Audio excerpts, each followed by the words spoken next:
Please start.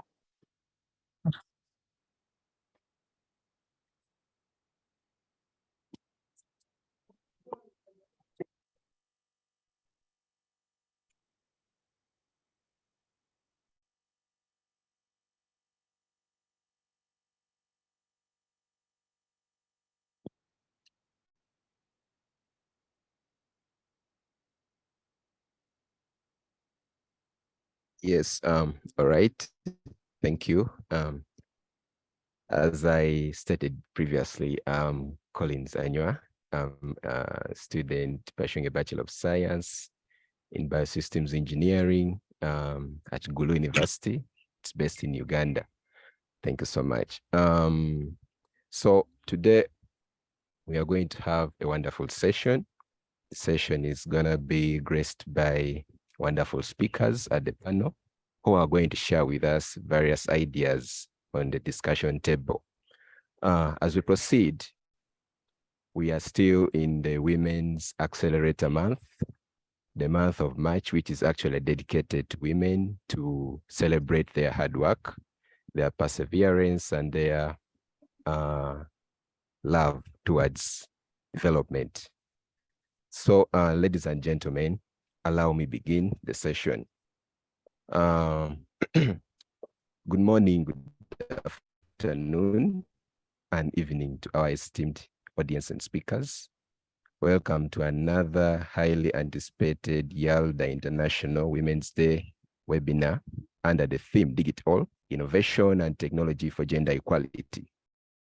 This webinar seeks to highlight and raise awareness on post-pandemic technical advancement efforts that have been made to recover, fix, and replenish all that was lost in the recent years and achieve greater heights as a society, including previous efforts to fill the gender gap in education, science, and technology sectors. We also aim to spotlight the importance of protecting the rights of women and girls in digital spaces and addressing online and ICT-facilitated gender-based violence. Allow me go through the etiquettes of today's session. One, once you're already in the meeting and it's already proceeding, we are required to stay on mute throughout and ensure that our cameras are off. Then when it's time for questions, you can type your questions in the chat box, put your name and country. Then those with questions or comments, when those questions are selected, you will be asked to unmute and speak. Then if you're asked to speak, you must introduce yourself by name and country only, please. Then repeat the question that you typed in the chat box, okay? Further proceed, the International Women's Day is celebrated every year on March 8th, and it is a time to reflect, celebrate, and the progress made to advocate for gender equality in leadership and the acts of courage and determination made by ordinary women who have played extraordinary roles in the history of their countries and communities. According to the ITU, the United Nations Specialized Agency for Information and Communication Technologies, ICT Facts and Figure 2017, the proportion of women using the internet is 12% lower than the proportion of men using the internet worldwide. In least developed countries, this drops to only 5% women compared to 7% men.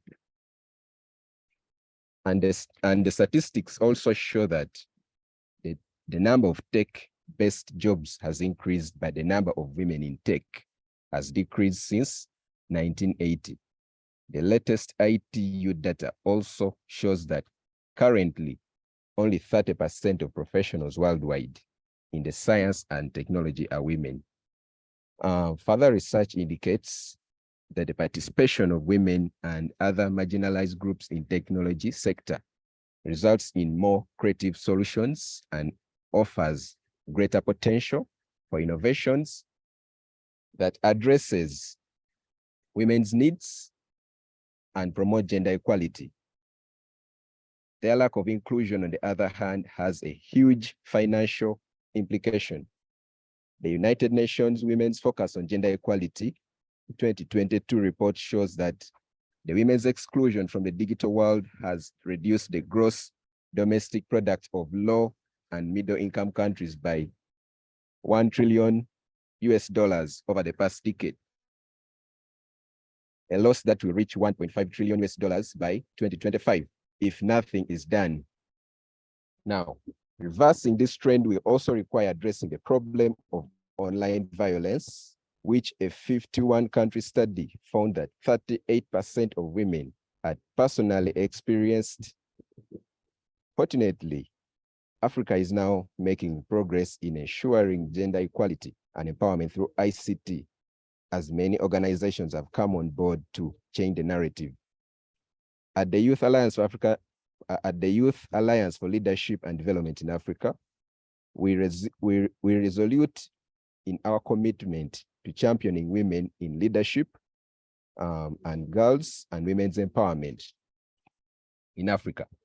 We urge young Africans to challenge gender biases that limit women's participation in technological innovations and to vigorously denounce all discriminatory practices against women and girls in the digital environment. With above said, this year's International Women's Day theme is DigitALL, innovation and technology for gender equality. Ladies and gentlemen, allow me proceed to the introduction of the speakers who will grace today's panel.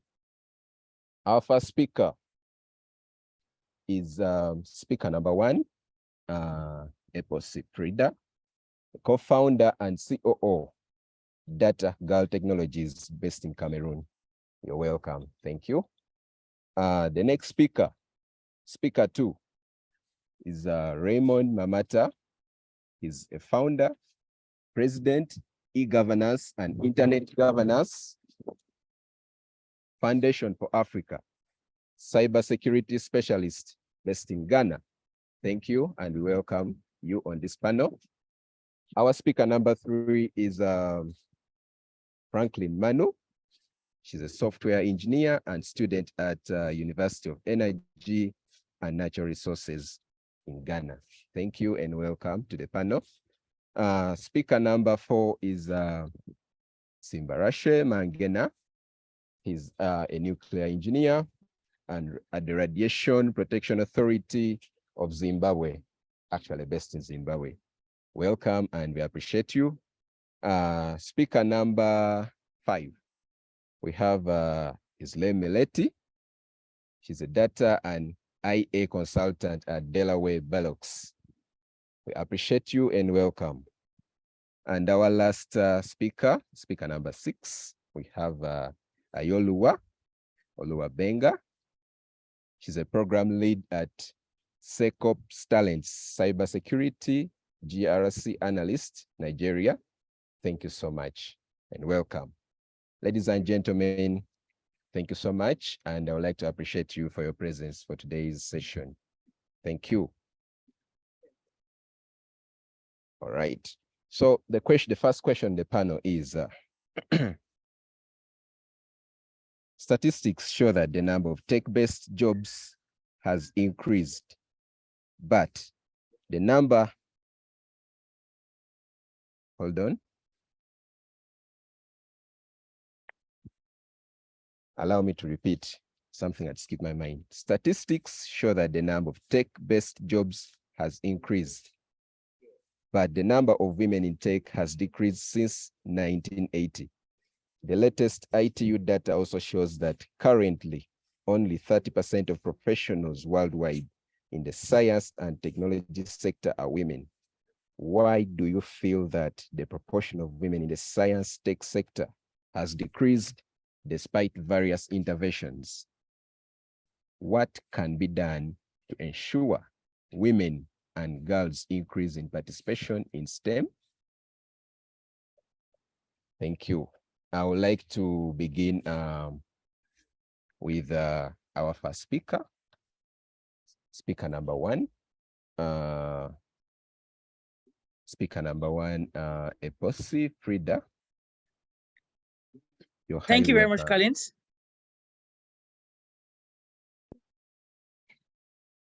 Please let me know if you can hear me. Yes, we can. Thank you. Okay, awesome. Thank you so much for the brief and the welcome, everyone. So it is really no news that a lot of women, the rate between men and women in the tech space is really wide, or the gap is really wide. And one of the reasons that I think it's key is rooted from, I can say, from our past, is the mindset. Excuse me. I think the mindset is the mindset problem is like the key problem, because being in the tech space and being in running an edutech startup, training women and girls with tech skills, I can tell you that we have identified that, I mean, it's not like they're stopping women from getting into the tech field, but it's equally also that our women, or the women and girls that we train, most times get in with that mindset of, this is difficult, so this is not for me. And I feel like that is the root cause. If I have to go back in the days when some of us were younger, I mean, I'm not very old, but it was easy for the boys to be sent to difficult courses, engineering courses, tech courses, computer and stuff, because it was termed difficult to comprehend, to understand, and why the girls were sent or encouraged to do lighter things or less complex things, which has led us to this gap, or to this problem, this global problem that we're faced with. We have more men in the tech or engineering space than women. And if we can start by breaking that mindset, changing the narrative, and encouraging more young women and girls, and empowering them, letting them see that, of course, tech is not easy. Even for the men, it's difficult. But because you're a human being, you can do it. And if you set your mind to it, you can do it. There needs to be that level ground, that level play field, where women, as much as men, can get into the tech space and have the freedom to study and equally be encouraged to do the courses, not because they are women, but simply because they have equal rights and equal opportunity to be empowered and to be encouraged and to study and to learn a tech skill and get into it. Another thing that I feel it's a bit, it adds on to the challenge of mindset is the lack of mentors and role model, which is like a tie, right? Because we've had more men being pushed and encouraged. So we have more men in leadership roles in the tech ecosystem. We have more men in the men role models and things. We have very few women. So our young girls and our young women grow up without seeing someone who is like them up there, who has made it, and it becomes a struggle, right?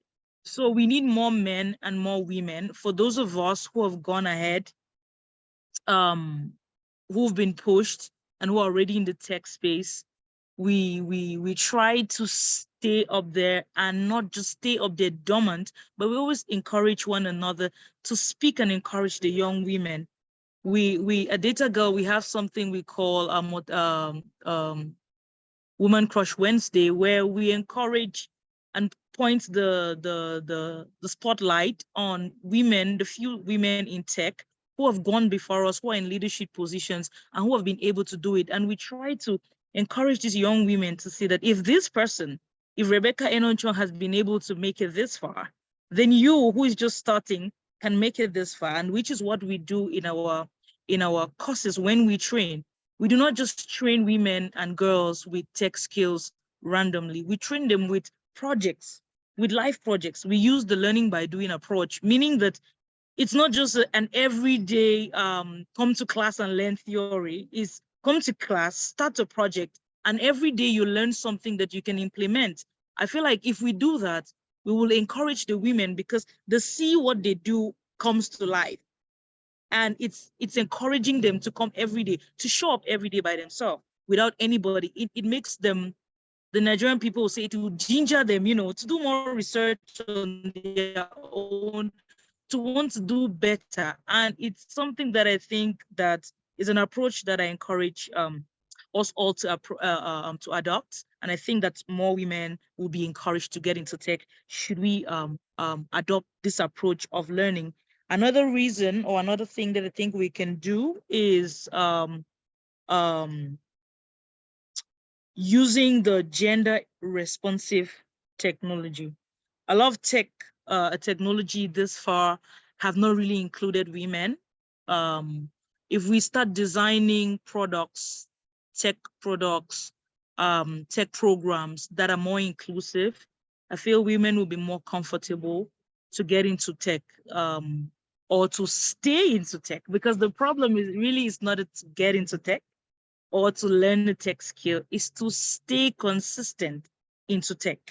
If we have a level ground where women can come in and feel comfortable, a lot of other women are in tech, but they are quiet.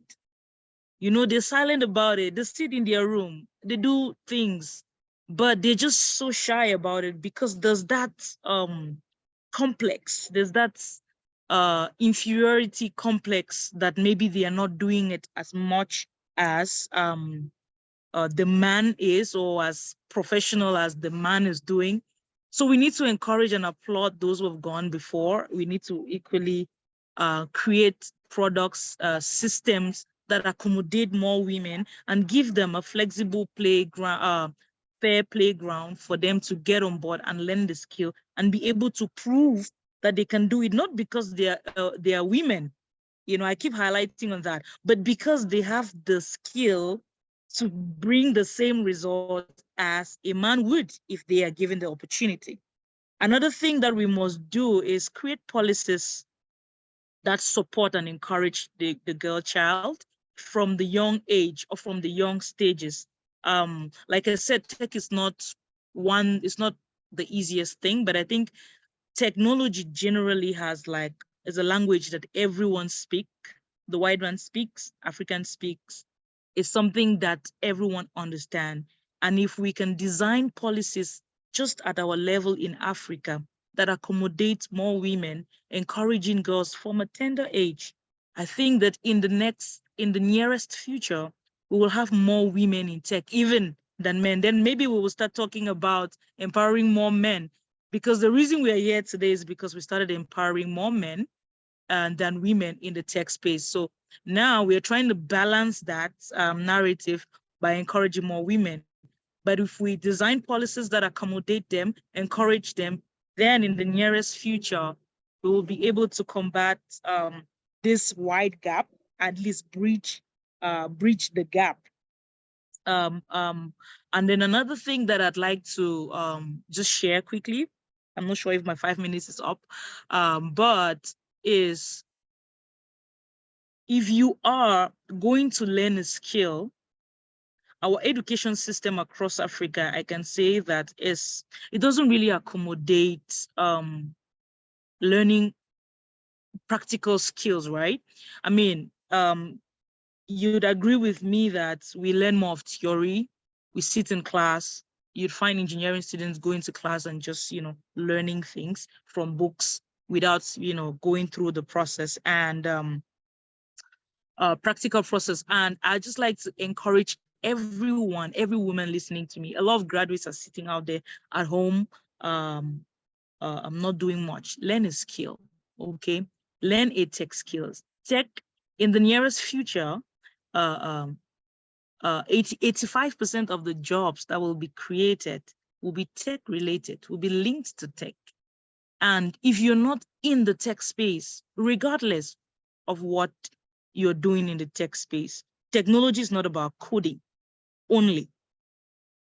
Technology is not about coding. Just get into the tech space. I always say this: if we can blend tech and agriculture without tilling the soil, then we can do tech anyhow and any way we can, just get in. If you're passionate about selling clothes, you can add tech to that. If you're into the agricultural space, you can add tech to that. If you're into sales, you can definitely add tech to that. Finance and every other thing. Health, you can definitely add tech to that. Tech is that thing that you will need, is that ingredient that you will need to sustain the future. And if everyone is not in tech, then in the next future, you'd be redundant. You would not be needed. So the best Nowadays, time to get excuse me, into the tech speaker. space is now. Okay, Yeah, is my your time up? time is up. Maybe you can summarize in 1 minute, if possible. No, I'm gonna use less than 1 minute. I was just saying that the best time to get into tech is now. Thank you very much. All right, thank you so much, our dear speaker one. It was quite an insightful discussion you put on board, because basically, as right now, we need to instill a lot of girls to have the incentiveness to learn basic skills of survival, because these are the basic skills that exceptionally will push them in a well economic journey, because they not only learn it for basically technological, but it will also try to shape them towards development. Yes, thank you so much, our dear first speaker, and allow me proceed to the next. The next speaker on the panel is our new. I think it's not the one on the screen. It's Mr. Simbarashe Mangena. Is our next speaker, speaker number 2. I'm not yet seeing him on the screen, but yeah, basically you can unmute and take over, and please try to bridge the content within 5 minutes. Thank you so much. Thank you. You're welcome. Thank you very much for the opportunity. And thanks for having me. Undoubtedly, the core of the discussion really delves on issues to do with gender stereotyping and its conscious and unconscious promulgation.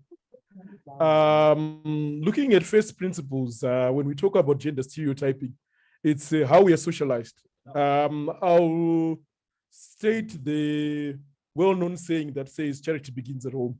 So in the family unit, gender stereotypes already exist consciously or unconsciously, in the way that our parents mentor us into gender roles. I'll say, for example, you're a guy, boys don't cry. Oh, you're a girl, should be caring for. Those kind of stereotypes are actually the fundamental building blocks that etch the mindset of our ladies and our gentlemen to perceive who they are in society. So as much as we welcome the fact that the tech space is increasing due to the information age that we are in, it's a very welcome space to say natural selection says survival of the fittest. Inevitably, everyone to survive in the trajectory that the world is going has to have an appreciation of tech. The challenge that we have with ladies not being able to participate in the tech space is emanating from the gender stereotypes that start in the family unit and in the kindergartens and the basic schools that we learn at. If we don't have the right gender sensitive language or the right gender sensitive approaches in our curriculum, we'll definitely yield what the first speaker was talking about, issues to do with male dominance in so-called difficult subjects. I'll say so-called difficult subjects because difficulty in itself is a stereotype. I want to ask just a very rhetorical question to say, look at everyone with their diversity of skills, whether in engineering, in social sciences, in arts, who never studied to get to where they are. The answer you get there is a clear no, which means that you have to put a certain element of effort in anything that you want to achieve for you to succeed. So the stereotype to then say that engineering is difficult or music space is difficult is a stereotype that is actually to be articulated with the right gender sensitive language to say you can be who you want to be. It's about how you're willing to exert yourself. So let's not acknowledge I'm a nuclear engineer. I don't see anything to say that I'm there because of me being a male figure. No, and a woman can actually exceed my potential if given the right enabling environment. So let's actually deviate from these stereotypes that say these things are hard, there's nothing that will come on a silver platter. So that acknowledgement, that information that allows people to know and appreciate how they define themselves in the gender space is what will encourage our ladies. And again, looking at the role models, from my portfolio, we talk about energy generation and these nuclear technologies. For your own information, a woman is the first person that actually discovered radioactivity. That is Marie Curie. And she's the only woman in the world, not the only woman, the only person in the world to have 2 Nobel Peace Prizes for 2 different fields. 1903 physics, 1911 chemistry. That is a woman for you. This is a role model that has not been spoken about in the current space where we've got a lot of patriarchy. But if we're going to be speaking about the existence of such role models that are actually influencing our present age, we're in the space age and we're in this current age because of the advent of sustainable energy resources, where nuclear forms a very fundamental cog in that nail. And this is a technology that was discovered by a woman. So the issues of role models also, like the first speaker had spoken about, are the things that should also be brought to the fore to actually empower our ladies to say, you can be who you are, who you want to be. Look at the world. The world is embracing nuclear technologies. They were discovered by a woman. Telling your little daughter or young daughter or your adolescent daughter such a story can actually motivate her to exceed this initial potential that was set. So as much as we also have role models in the tech space, let's allow them to be actively participating in capacity building and encouraging their peers. Because as long as we don't have that active participation to change the narrative, to actually speak about what the reality of life is, and to actually weed out the patriarchal systems that exist in our tradition and in our current cultures, that is where our challenge comes. That is what is hampering our ladies. And again, issues of sponsorship. We don't have much sponsorship for women in tech or for women in STEM-related fields. This is something that we can take upon as ourselves that are in the STEM. It starts by actually sharing the knowledge and actually building capacity and even promoting career guidance at the family level going forward. The last segment of the question was discussing about possible examples that can actually solve the problem that we have. Dear speaker, if you could summarize in the next 1 minute. In summary, I'll cite an example of the International Atomic Energy Agency, which has actually started this Marie Curie Fellowship Program for capacity building for women. And I can also say that let's be part of the solution. It's what we tell our peers. It's the difficulty that we define. There's nothing that is called difficult, or there's nothing that is called this subject is harder than that subject. Everything, if you put the required effort, you will achieve. So in a nutshell, let's perpetuate the positive mindset by saying we both exist, male and female, with equal potential, and let's have the right information to encourage each other going forward. Thank you. Yes, thank you so much. Thank you. It was very, very, very great presentation that you gave us. I managed to pick out the part of the stereotype here. Practically, as we all witness back in our African communities, traditionally it was like they used to say that certain things are for men and certain things are for women. I think that alone creates that mindset. It instills the mindset in the young women that they tend to grow with, and they tend to maybe shy away from various opportunities that could have enclosed them in the same space with the men in the technology sector. Thank you so much. That was noted, and I'm really grateful. Let's proceed to the next speaker. That's speaker number 3. I would like to gladly welcome Ms. Franklin Manu. Thank you. The floor is yours. Yeah, thank you so much.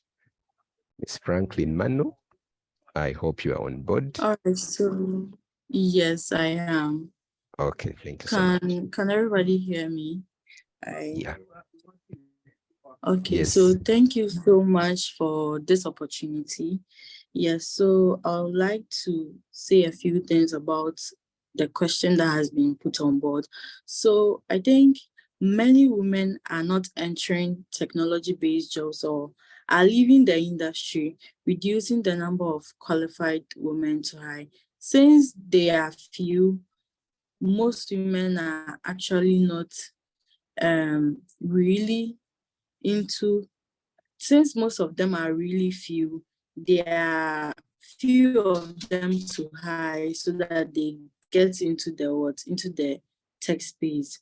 So I think there are also fewer women. Yes, there are a whole lot of women that really need education. Even most of, I think fewer women are in the education field. Yes, for example, when we take schooling, for instance, when you started from primary to junior high school to SHS high school, when you go to most classes, you see that the males are very dominant because, yes, they are the majority people in the class, but the females are what? Very few. Yeah, so sake of that, fewer women are in education, and because they're in education, they really don't have the opportunity for STEM careers. Yes. I mean, women are underrepresented at all levels of their fields, from undergraduate programs to executive leadership. As I said earlier, from primary to junior high school to senior high school and to the university. You'll see that there are fewer women, as I said, from junior high school to senior high school, and let's say from senior high school also to the university.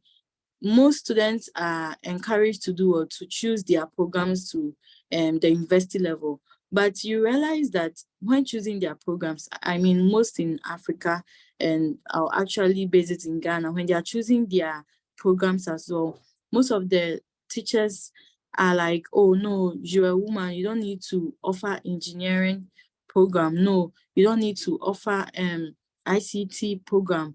Let the guy do it, because guys are really the ones that will be able to do engineering programs.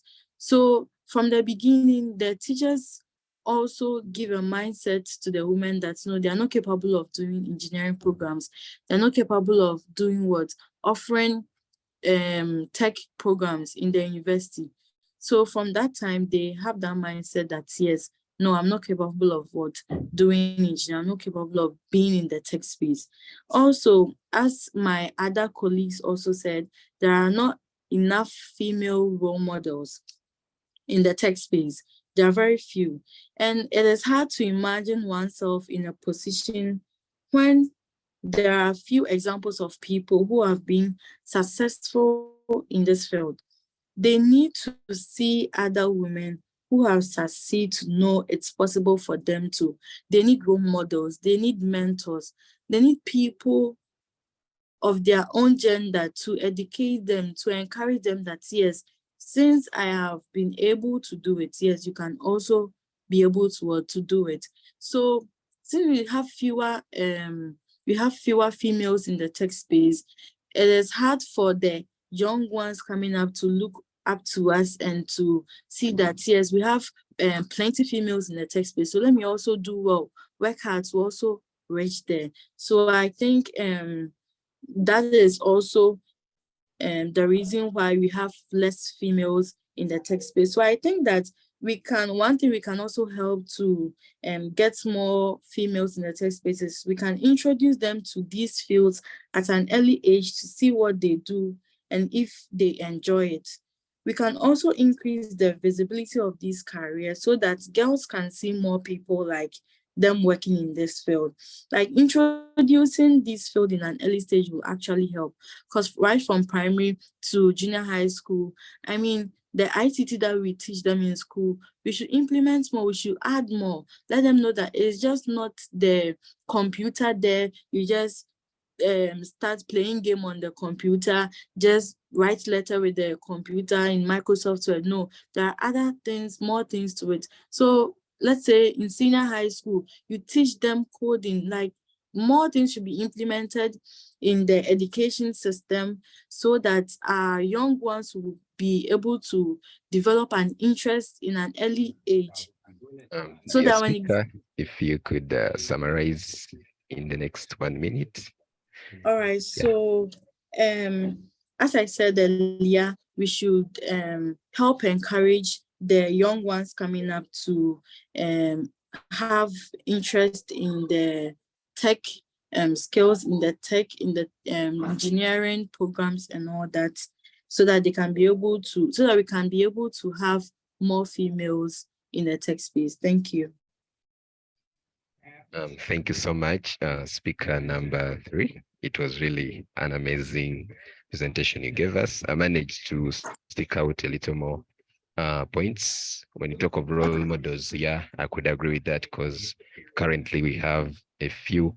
Actually, since based on the statistics that I previously shared, it's evident that we have few women, like few ladies in the tech space, and that alone can give that, I don't know how to say it, but it can give that bad impression that they'll be like, how comes we are few women in this tech space? And if you're to motivate a lady or a young woman out there, will say, no, I believe this is for men. Yeah, thank you so much. That means we need to work hard to push a lot more women, because it's proportional, it's progressive. The more we push, the more we motivate.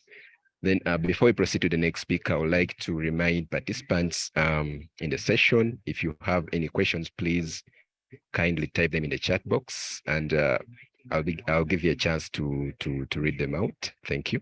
Let's proceed to the next speaker. That's none other than Miss Islam Maliti.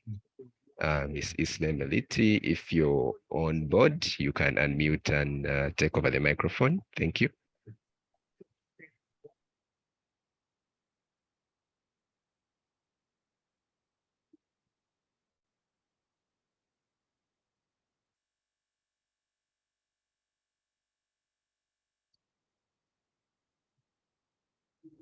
Hello, don't we have Miss Islam? Can someone confirm whether she's on board? Someone help me. All right, I think she's not. Thank you so much. Let's proceed. Can proceed to the next speaker.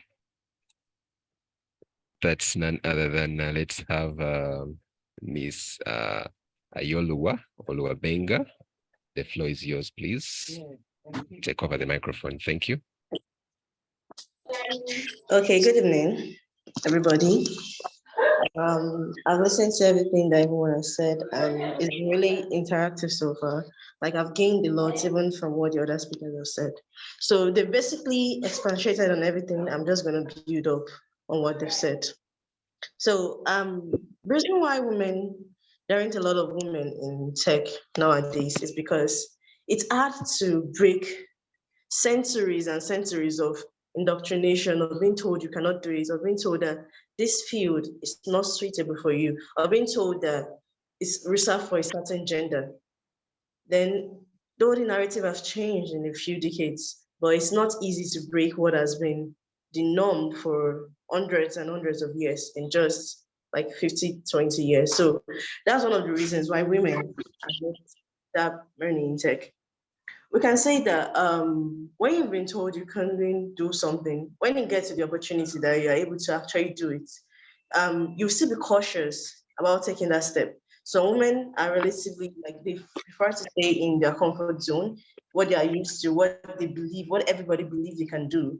Like all those professions that are probably like hospitality, like nursing, all these ones, like women have been known as healers, known as softer gender, so they are known as people that can do all those things. It has always been their strength. So for you to try out a new field that all this while, you've been told that this is not meant for the female gender, it's very easy for doubts to set in. It's very easy to feel confusion. It's very easy to wonder if you can actually do it. And in that process, like, tech is very hard.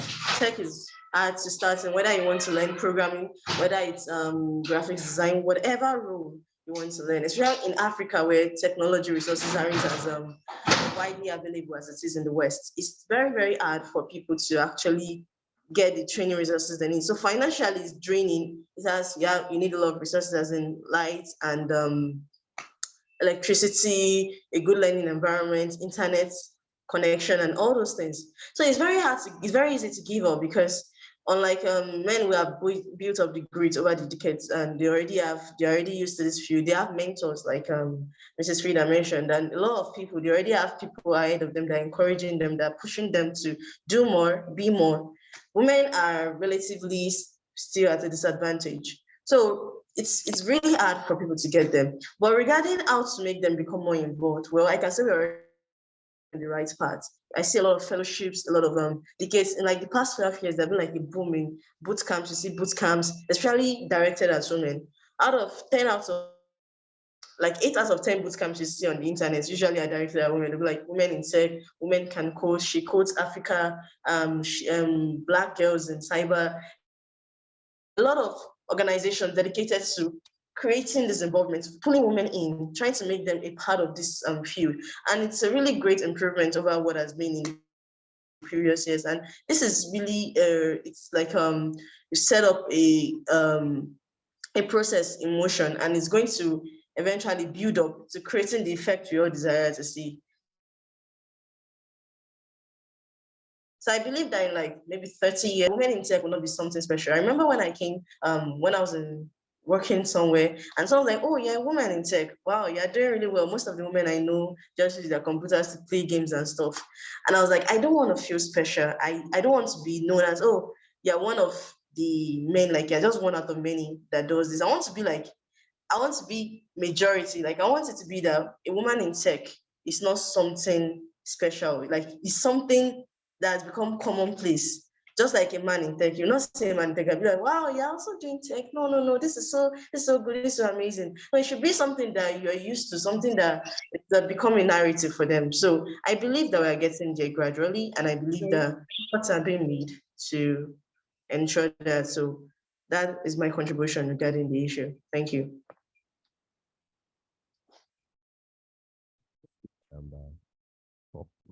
That was really good, and so I'm thankful. And another kind reminder for the participants: if you have a question, please type your questions in the chat box, and they'll be aired out. Let's proceed to our final presenter for this first part. It's none other than Mr. Raymond Mamata. If you're present, the floor is yours, sir. Take over. Thank you. Thank you very much, moderator. I hope I can be heard loud and clear. Okay, so I want to thank the IALDA team for the opportunity to share this stage with these big men and women to discuss this very important topic. I'll start my submission with 2 statements. One from Simba, who said, let us all be part of the solution. And from Ayolua, who said, 80% of all the advocacy works that are being done are directed at women. My approach to this question will be very radical in order to awaken the spirit of the can-do spirit in the women to take their very space reserved for them. So if 80% of all advocacy are directed at women, then why are they not engaging? That is my question to them. Furthermore, if you look at the population of men to women, it is the women are 49.4 and the women is 50.6. So in terms of even population, we have equal number of women and men in the world. And if we are talking of education, if any educational program is being introduced in any school, they don't limit the ladies to engage or not. So what is the excuses of women not engaging? I think let's call a spade a spade. Let us stop celebrating mediocrity and challenge our women to fully get engaged and be up to task. The first problem, I think, is why most women don't engage is perception of science and tech is for men, which most of the speakers already have spoken about. So I wouldn't want to expatiate more on that. The second one is women are simply not taking advantage of the various opportunities that are available to them. And we cannot blame anybody for that. It is a self-inflicted problem. I say this because, for instance, we just finished recruiting people to apply for ISOC, that is the Internet Society Global, their board of directors. Out of over 20 applicants, only one was a lady. What could be their excuse? That they are not aware of the opportunity? Or they couldn't simply just sit behind their PC and produce an answer to submit for them to be considered for being part of the board? What really could be their excuse? Is it that the opportunity hasn't reached to them? Fact is, if you click on the link will not ask you if you are a man or woman, it will open. So what really is their excuse for not participating in some of this? So personally, it is quite absurd that opportunities come, women will not apply, though the population of men and women are the same. So I think one of the problems is it is self-inflicted and they have to change their mindset. The second problem I see is women find excuses not to engage. I was recently encouraging our fellows. My entity organized an internet governance fellowship. So I was encouraging the women to participate because I realized that they still don't want to engage. So I took them on intentionally. I sometimes do things to get people to act. So I intentionally took them on, and I had one of the bold ladies who counteracted me. She did actually very well. And the excuses she produced are quite very funny to me. One of her excuses is that she hopes when they start engaging, men will not see them as competitors. Question is, who is competing with who? We are not in any competition. We are all supposed to engage and make the world better. So women should stop giving excuses and stop looking for excuses, but rather engage when the opportunity comes. Another excuse she gives is they don't have much time, unlike the men who do. If any father is on this page, fathers, they will agree that the more women take time rather to spend on our mind and our resources on how to provide for the family and to make their family better. So women should stop finding excuses and rather engage. Then what are some of the solutions that I think? The first one I think is we should encourage women to engage, and they have to change their perception that tech and science is a preserve for the men. It is something that they have to change. I will use two examples. In ICANN, the top executives of ICANN are all women. One, the current ICANN is the international body that is responsible for the IP resources and the domain names. And the ICANN board is a woman.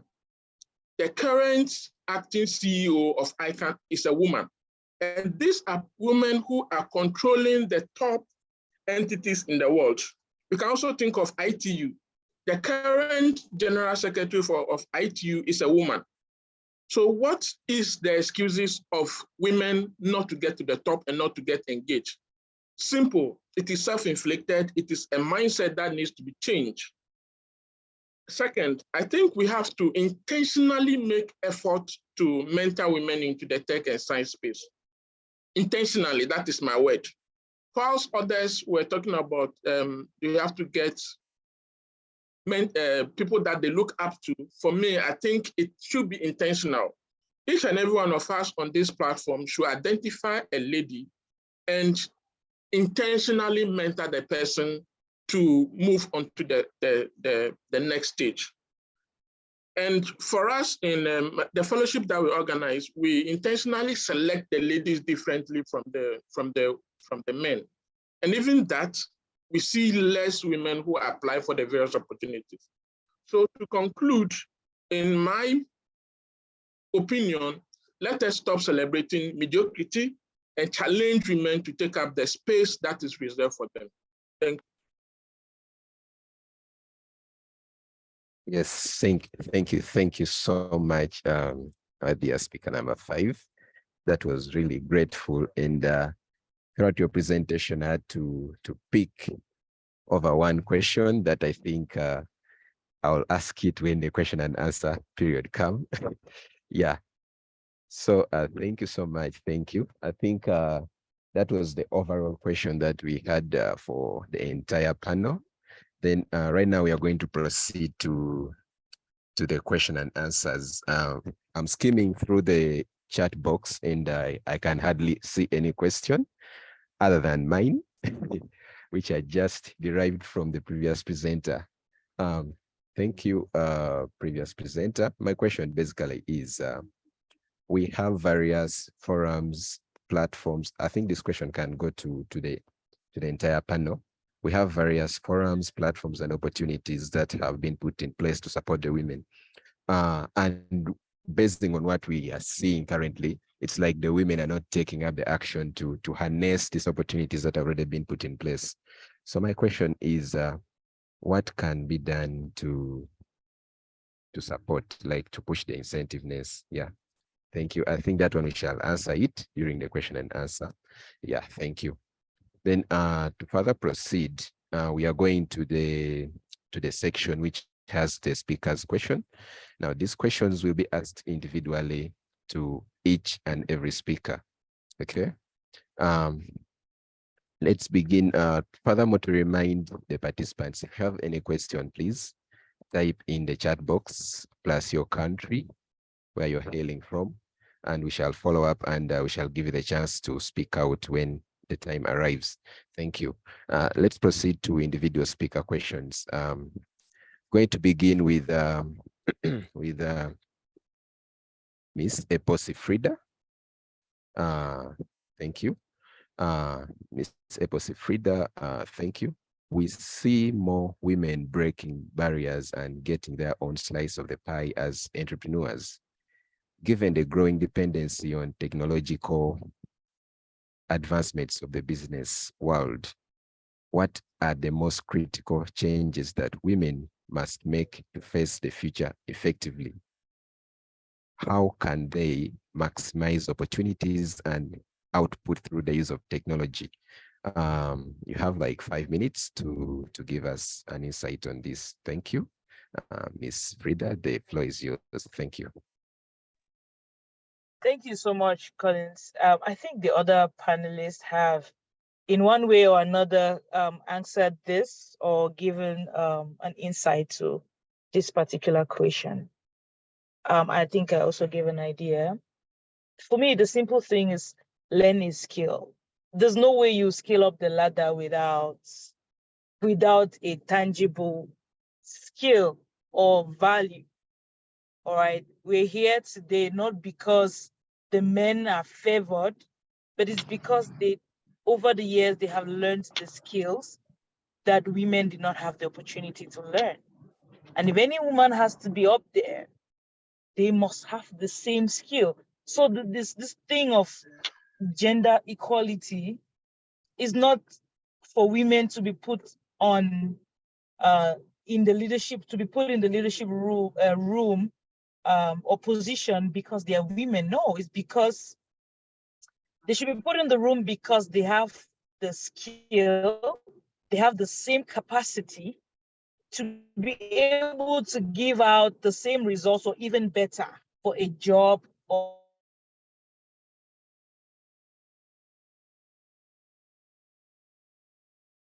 and the skill that you can sell that will take you to that to the level where you will be an expert. You will be up there. If we need more policies that will favor women, we will need more women in the room to drive those policies. And for us to have those women, then we'll need to start now. We need to start empowering our young women with the right skill. We need to start encouraging them to learn what is needed for the future. Because we cannot start talking about 3G when we are already looking at 5G. We are already looking at, the future. We cannot start talking about, we are already at the level where the AI is already doing the work for us. We should be able to encourage women to not do the things that are happening now only, but to forecast in the future and learn the skills that will be needed for the future. If you're learning the skill that we need now, then technology is running and rising very rapidly. In the next 2-3 years, if you're going to try to learn something about 3D, like I said, you would be redundant. We will not need you in the next 1 year or 2. But you need to check out what is happening next. Okay, we are on 5G now. What is the next thing? What is the next big thing in the tech space? How can I fit in? What is the thing that I'm bringing to the table, or I can bring to the table in the next 2 or 3 years for you to be able to stay sustainable? So that's pretty much what we need to do, what women need to do. Even the ones that are they're not currently in the tech space, that they can transition. They can just include, like I said initially, just make sure that there's an aspect of technology. You're using technology to impact more people, to get across your message, to serve, to do whatever you're doing. Just include technology, get in the room. Just make sure that there's an aspect of technology in what you're doing. It's the only way to sustain what you're doing for the future, for the next 5 years, for the next 3 years. Thank you very much. Yes, thank you so much, Frida. That was actually great. It's actually good that when we are reaching out to the women to preach to them about this technology and the entire context of technology, we need to come with, as you said, we need to empower them with the skills, because these are the skills that will enlighten them to grow the passion towards that direction. Thank you so much. Thank you. Let's proceed to the second speaker on the panel. That's none other than Mr. Raymond Mamata. Let me read through your question.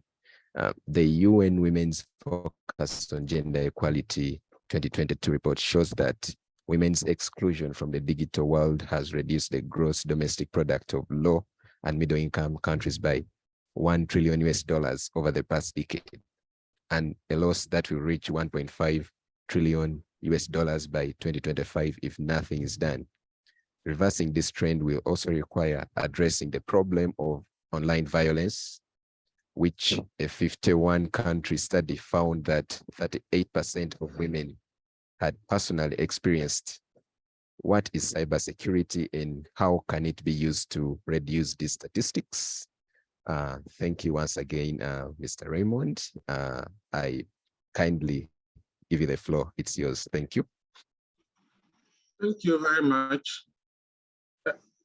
Let me start with the fact that online violence against women should be highly condemned, and anyone who plays a part in this should bow their heads in shame.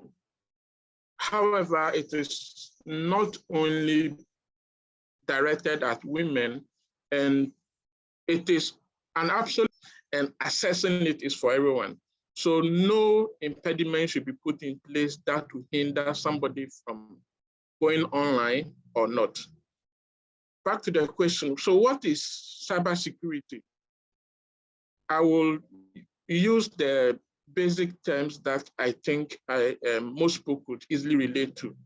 Cybersecurity is basically about protecting data or information that is being processed.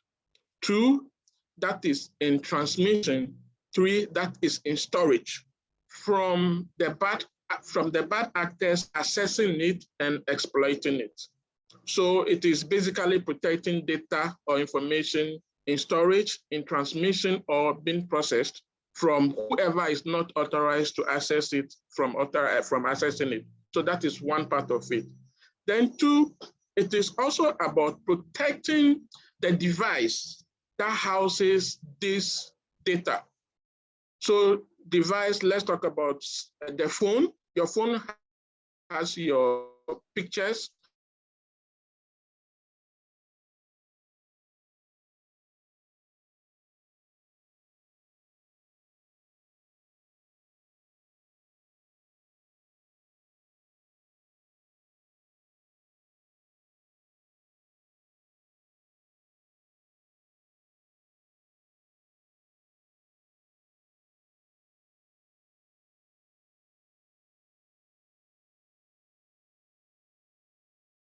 level.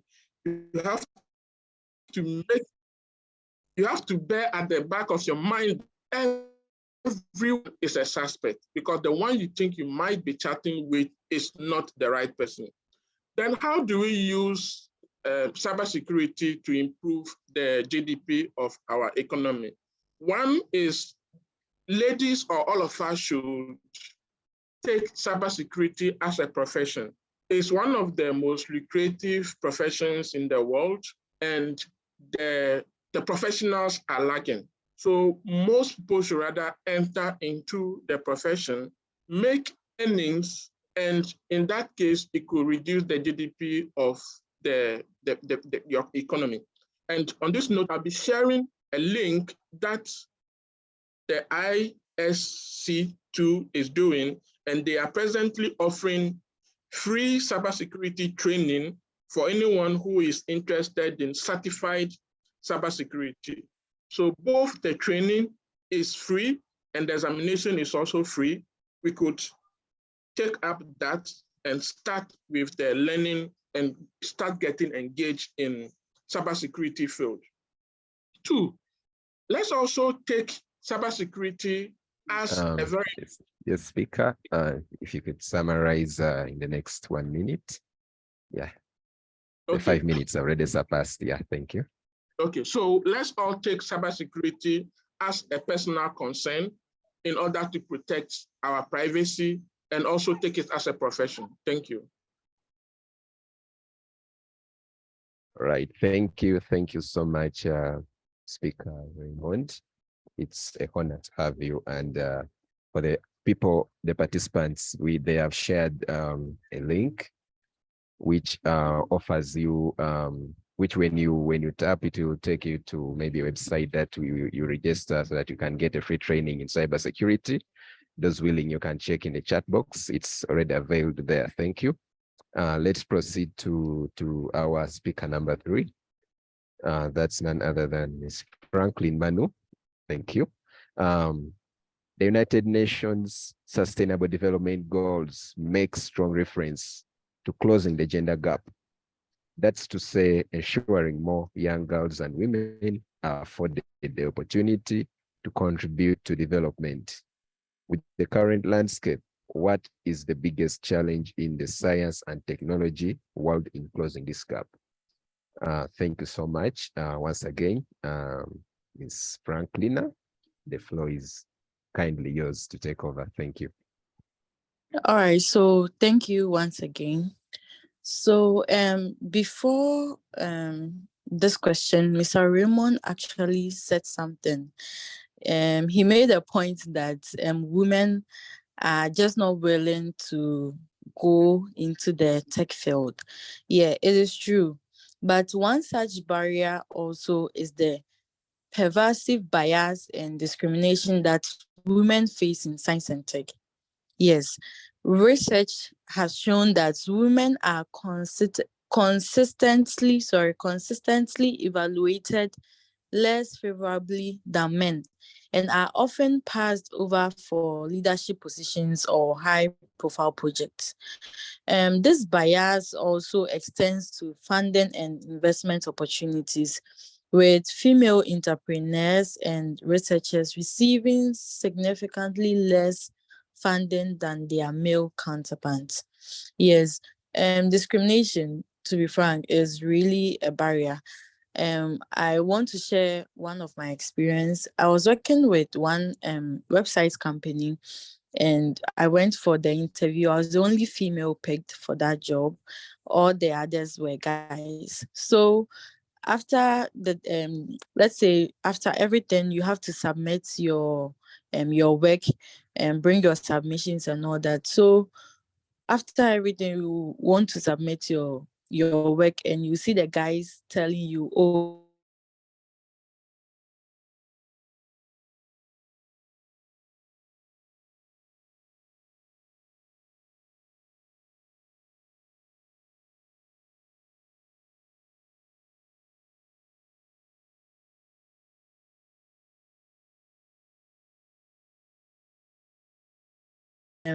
the lack of role models and mentors for women in science and tech. Yes, we said it earlier, lack of role models. These fields, from programs to executive leadership, this lack of presentation makes it so difficult for women to envision themselves in these roles, and can contribute to feelings of isolation and imposter syndrome.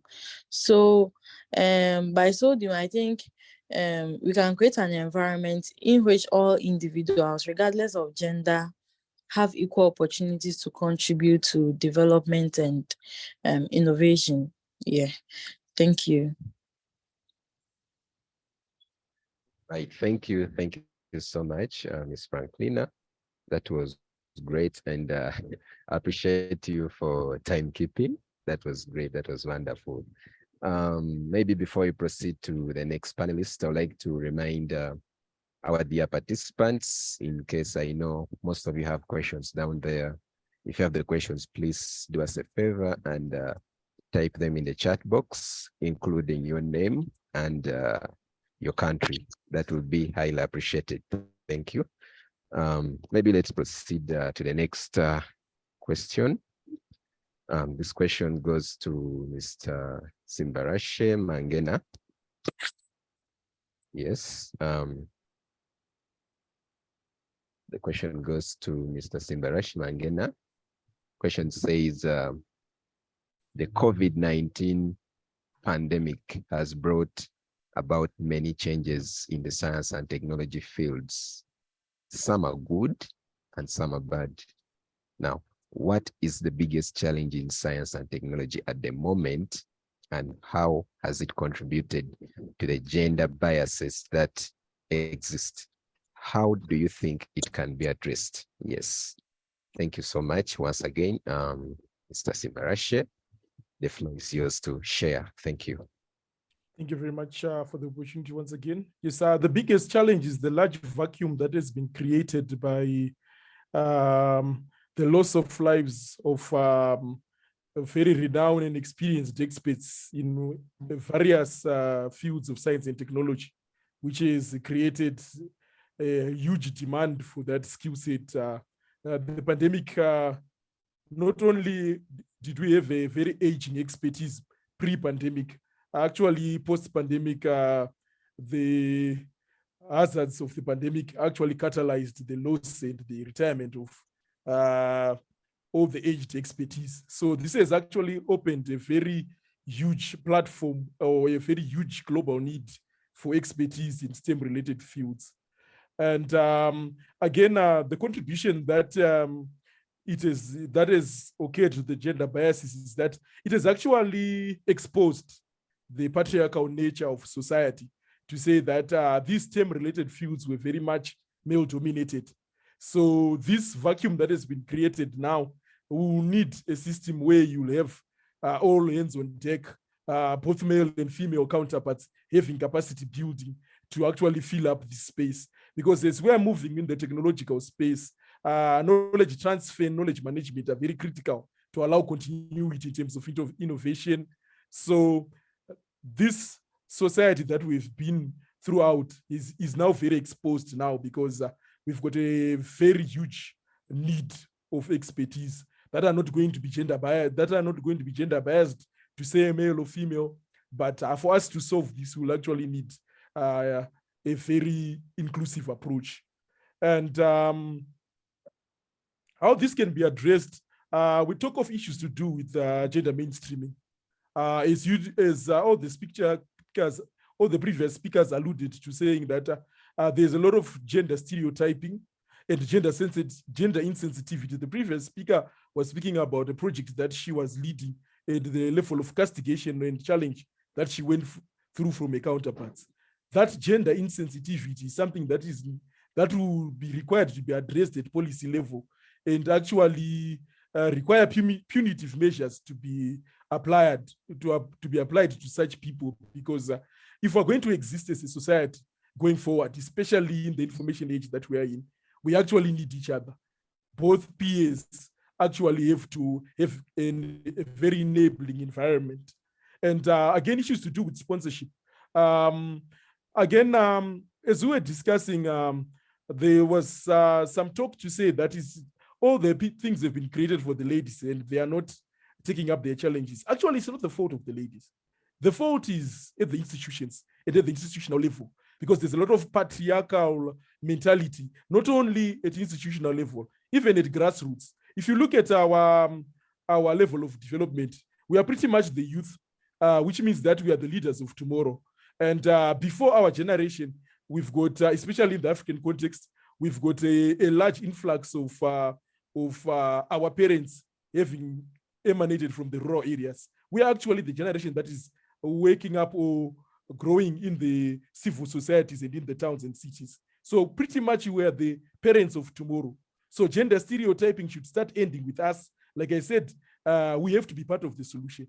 So that mainstreaming, to say if you've got a female project counterpart and you castigate her because on basis of gender, it's something that should actually not be applicable to our modern enlightened age. So that gender mainstreaming and that issues to do with sponsoring and capacity building and outreach to make sure that we create an enabling environment for our female counterparts to actually take up these challenges.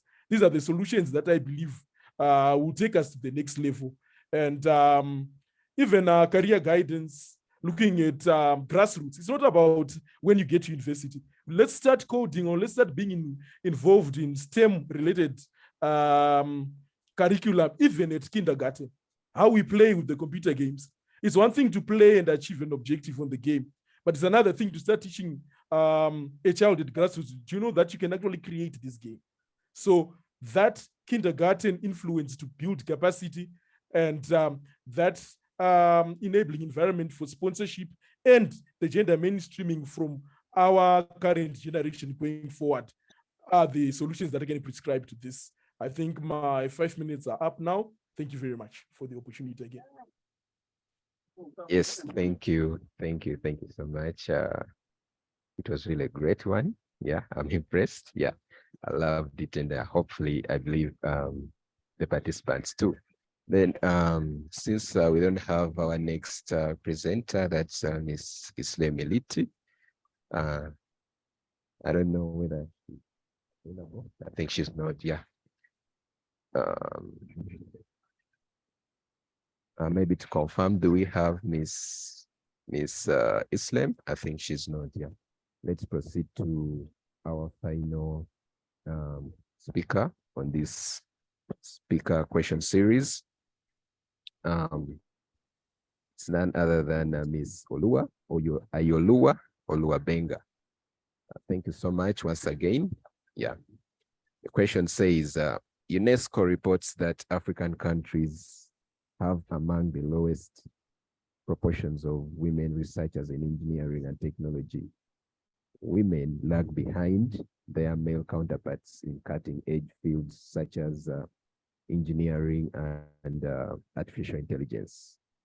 to what do we owe this, and how can women be pulled into such fields? Thank you so much, Ms. Ayoluwa. The floor is yours, and let's hear from you. Okay, thank you very much, Mr. Collins.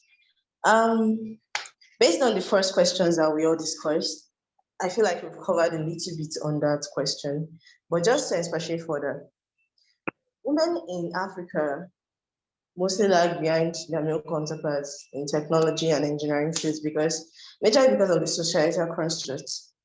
Like the speaker before me mentioned, he said we are a patriarchal society, and women are not really in the position to actually make choices to choose fields like engineering and technology and cybersecurity and all these computer sciences, because they are designed to be like the softer side, and they are not really, they feel like these job roles are not meant for women. Even in schools, I remember when I was in secondary school, when I joined technical drawing class, there were just like 2 other ladies there. And the other ladies had to join the other like economics, the other classes, and not many women were in technical drawing. We were not there. When we have to volunteer for computer science trainings and classes, then many women are not even interested, because based on the way we've been raised, there's this mentality that women are not really suitable for such roles. And also, women in all those rural areas and this West African and other African communities, they are victims of early marriage, early pregnancy, and all these other things. This will actually hinder their choices of having to even get the opportunity to go to higher education and be able to even become like a professional in whatever field they choose, not just engineering or computer science or technology. So in this situation, it's actually very rare for women to actually I'm talking about the rural society, not the modern day. Like there are a lot of cities, even though we're already progressing in our mentality, and we're already becoming more inclusive, and women already have like almost a level playing field with men. But even in the rural communities, that's still like the traditional days. It's very rare for women to actually come out and make a living for themselves, especially in fields such like that. So there's this societal stereotype that women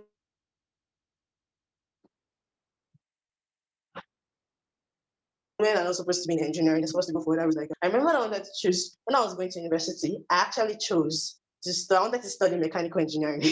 My dad actually told me that I shouldn't go. I was asking like, sir, why shouldn't I go for engineering? He told me that it's not suitable for women. And it's not like he meant it in a negative way, it's just the way, like it's the way he believes. If he likes all those dirty, gritty work, it's not for ladies. And ladies are supposed to go to a more delicate.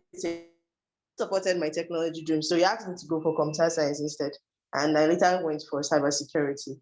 So, but it felt like mechanical engineering, having to deal with machines and carry heavy stuff, do some heavy lifting is not meant for women. So it becomes that society stereotype, and that is why. So to actually involve women, to make them more in field, there's some steps you could take.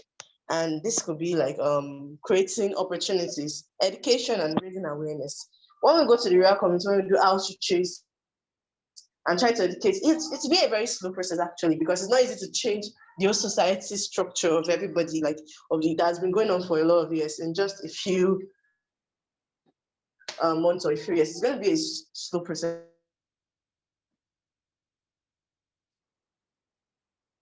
But it's going to be a steady process. So raising awareness that they can actually involve in this field, they can dabble in any field they want, whether they want to dabble in their normal field like nursing, medicine, engineering, like no matter what, whatever you want to be, you can be it. If they allow them, dedicate them that way, and try to kind of gradually change the societal stereotype using the school curricula and every other activities right from the school educational system, trying to inculcate that, trying to change the narrative right from that educational system. It'd be easy to reset this change. But let's note that it's not that this narrative is going to change, that women are dramatically going to be the like the percentage of women in tech is not going to be, I don't think it can ever going to be the same as men, because women have different interests. Men have different interests. We might still go for engineering, but it's not something that we should try to put them in. I feel like we are just giving them a choice. It should not be like they're excluded, but they're included. If you want to join engineering, you can join. It should not be like if you want to join, you can't, you're not allowed to join. But giving them that choice, I think is actually the power that we're giving them. It's not even the fact that we are pulling them into the field. It's the fact that we're giving them the choice that if they want to join, they can join. So I feel like as time goes on, like I said, it takes time. As time goes on, we're already on the right path. We have different fellowships, we have different programs that are encouraging women. And even our schools are gradually creating processes to inculcate women into the process. So I feel like as time goes on, women will be able to, like, they'll be empowered by the power of this choice. They'll be able to know that they have the choice to choose any field they want to do, to be wherever they want to be. So that is my take on the issue.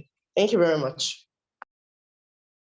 Yes, thank you once again, dear speaker, Ms. Ayoluwa. That was really great. To all the participants out there, let's try to push and make sure that the ladies see that all these creative spaces are for each and everyone, and they can be whatever they can be. They can be whatever they want. Furthermore, to push on, I would like to request the participants, in case you have any question, you can type it in the question box, and we shall give you the opportunity to speak it out. Type your country and your name. Okay, as we give in maybe a minute for people to type in the questions, or maybe you can raise your hand if typing it's quite a little bit bulky. You can raise up your hand, and we'll give you the opportunity to speak out your question. Dear participants, anyone with a question?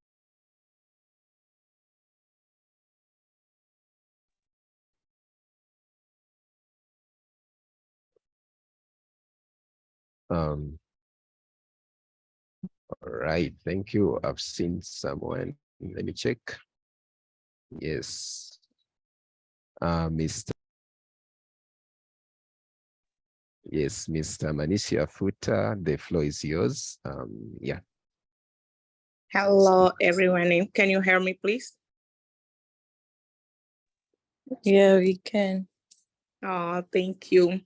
So, as I can say, first of all, I want to thank you, Frida, to invite me to be part of this webinar. I'm from Angola, as you know. My question is like, how many sponsorship we have in Africa to be able to engage more women to stop looking for skills, as we spoke at the previous presentation. But also, I would like to give us some reflection between the cultural barrier that we have in Africa. We have been learning, like as a woman, we have been more focused on domestic tasks, and then it's very hard to tell some girls or women that they need to be able to learn tech skills, and also like learning how to use computer in rural area. How we can deal with this to advocate more, and also try to figure out how many sponsors we have in many African countries. I hope that you guys can understand what I'm saying.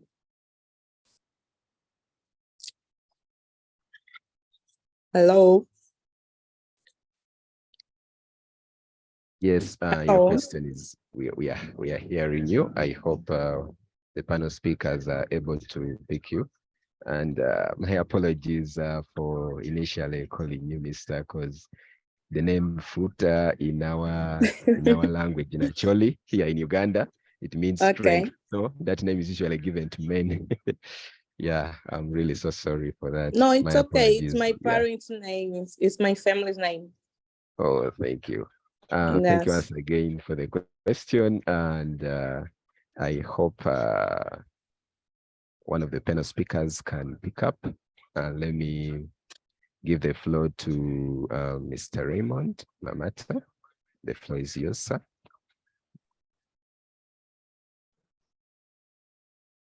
Thank you. And thanks to Manasseh for her question. It is refreshing to note that she has accepted that indeed women are giving excuses, which is quite very refreshing to us. It is said that a problem once identified is a problem half solved. So how do we ensure, so this the way I understood her question is that how do we ensure women stop giving excuses? That's how I understood her question. So based on which I'm going to profess how I think that could be done. First of all, any lady who you see as giving an excuse, you should rather challenge the person by giving examples of other people who are making it in the same field. So for instance, if it is in the internet governance ecosystem, I've posted in the link 2 ladies who are making it big in the ecosystem, especially in ICANN, who are the current ICANN board and the acting CEO. If you give such example to such a person, it will encourage the person to ginger on. Then 2, it is also good to let the person try various opportunities that the person thinks are not possible.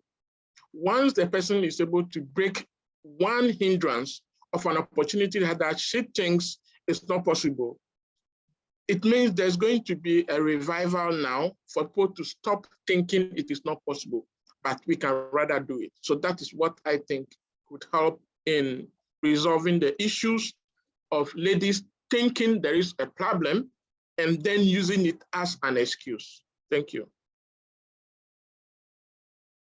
Thank you so much, Mr. Raymond. That's really amazing. Maybe to cross along the panel, any other question? Then we can do a wrap up. Any question?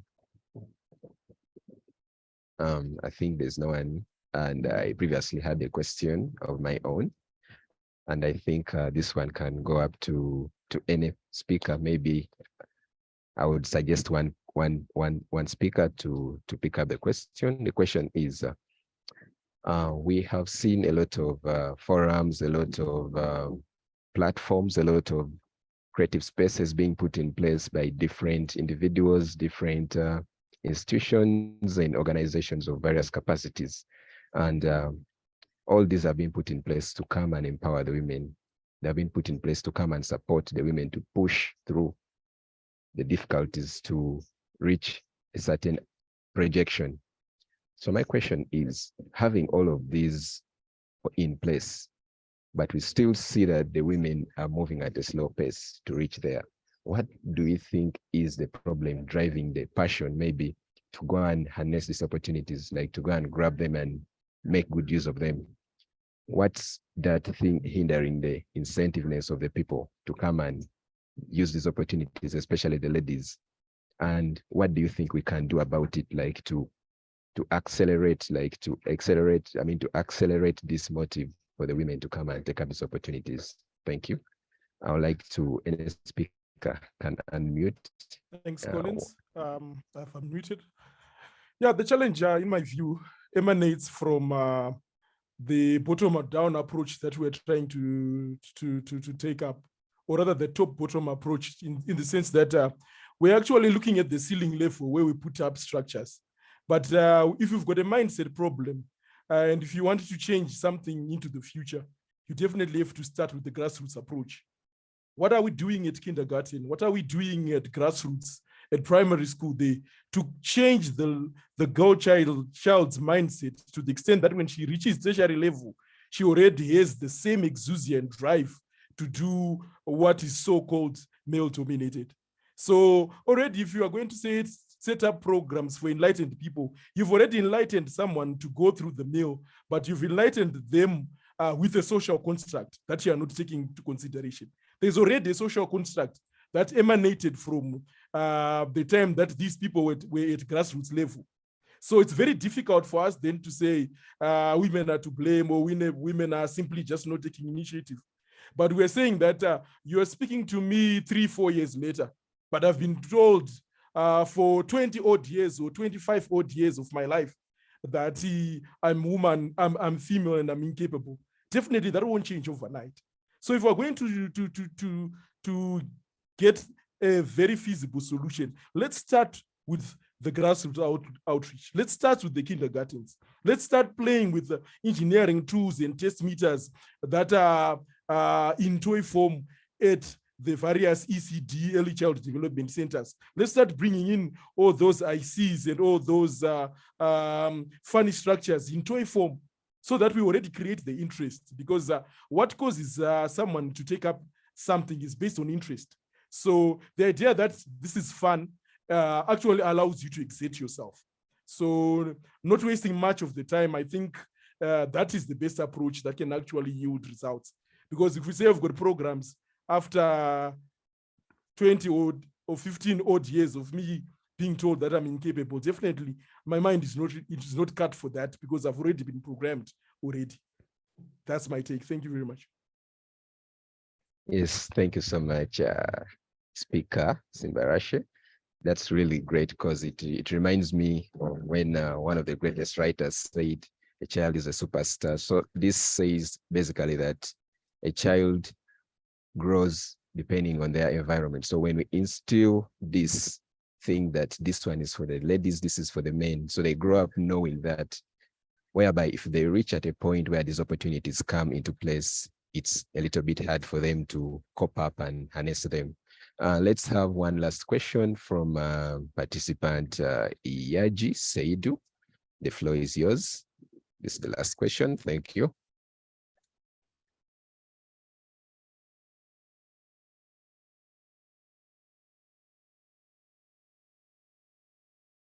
Participant Iyaji, you had raised your hand.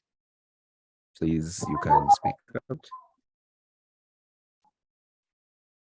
Hello, can you hear me? Yes, we can. Thank you. Yes, good evening, everyone. My name is Iyaji. I'm from Nigeria. My question is, can we individually organize the kids around our own locality in order to train them or sensitize them about what we are doing here? Is it possible for us to individually organize them? That's my question, please. Excuse me, we are not able to hear you clearly. I believe each and everyone is having the same problem. Maybe you can, if you can type it first, or maybe you can adjust on, I don't know, the microphone. Yeah, if you can type it, it's better. Yeah.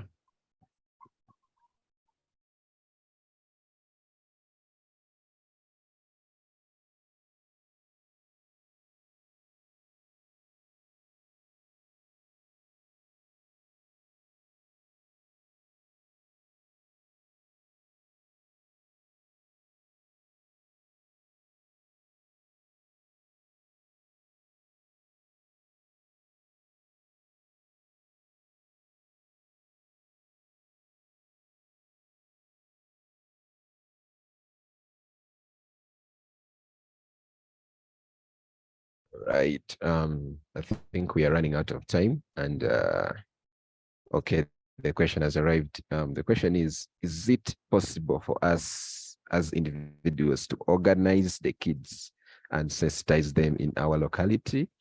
That's the question once again. Yes, is it possible for us as individuals to organize the kids? I mean, to organize the kids and sensitize them in our locality? I would like to give this question to Frida, our speaker. Frida, maybe wrap this question up in less than a minute. Thank you.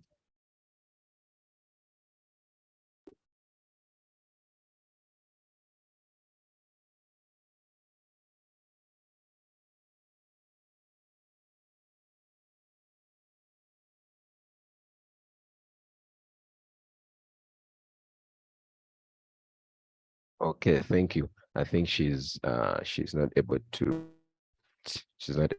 get it. I think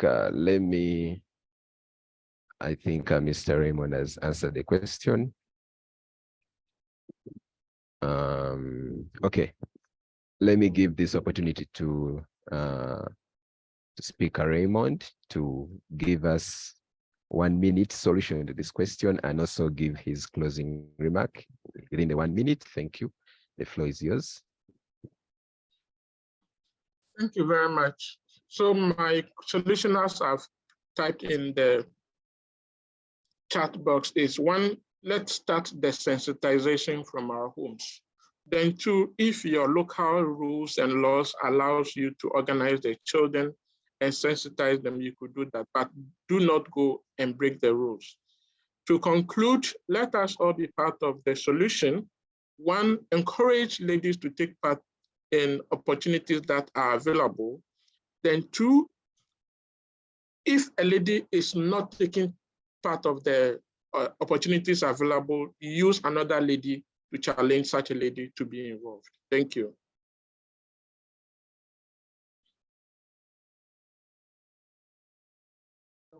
Right. Thank you so much, Speaker Raymond. That was really great. I would like to go to our conclusive part of this webinar. I would like to, first of all, send appreciations to our dear speakers. It was really a great session having you here, and it was really an honor to have you on this panel, and we appreciate as YALDA, and we look forward to further engagements with you and to help shape our youth in Africa towards a great economic development and a resilient continent.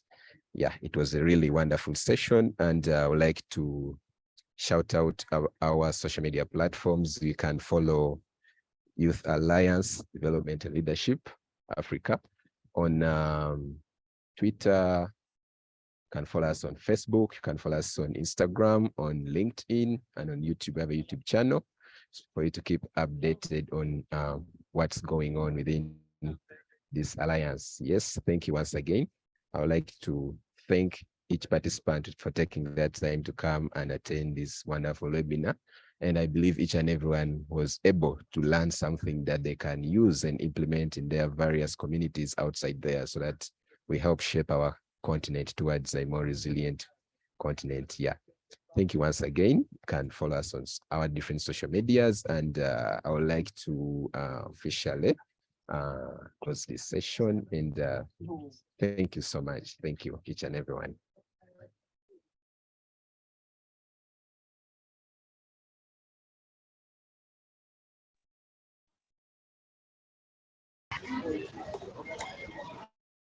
Say a final thank you to our speakers, to you, our moderator Collins, and all others joining us today. I would also like to just specifically say, please do share, go on our social media pages. We have Facebook, Twitter, Instagram, WhatsApp, YouTube, and LinkedIn. Drop a comment, and thank you once again for joining us. Keep well.